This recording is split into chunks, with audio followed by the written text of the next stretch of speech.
মাননীয় সদস্য শফিকুল ইসলাম মাসুদ, পটুয়াখালী 2। মাননীয় স্পিকার, আপনাকে ধন্যবাদ। মাননীয় স্পিকার, আমরা বর্তমান সময়ে আইন শৃঙ্খলা পরিস্থিতিতে উদ্বিগ্নতার সাথে লক্ষ্য করছি যে দিনে দুপুরে অস্ত্র ব্যবহার করে ছিনতাই হচ্ছে।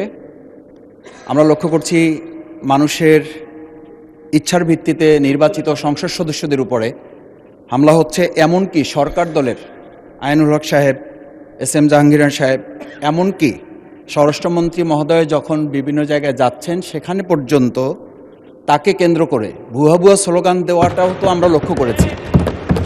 এই পরিস্থিতিটা তো শুধুমাত্র সরকার দলীয় সংসদ সদস্যদের সাথে প্রশ্ন করুন। এই সরকার দলীয় সংসদ সদস্য এবং বিরোধী দলীয় সংসদ সদস্যরা যখন হামলার শিকার হন, তার প্রেক্ষিতে যে মামলা হয়েছে সেই মামলাগুলোর কোনো আসামিকে গ্রেপ্তার না করে বরং তার প্রেক্ষিতে যে মিথ্যা ভুয়া মামলা দেওয়া হয়েছে সেই মামলায় ওই বিরোধী দলের নেতাকর্মীদেরকে গ্রেপ্তার করা হয়েছে। এই প্রসঙ্গে আমি মাননীয় স্বরাষ্ট্রমন্ত্রী পদক্ষেপ জানতে চাই। মাননীয় স্পিকার, ধন্যবাদ। মাননীয় স্বরাষ্ট্রমন্ত্রী।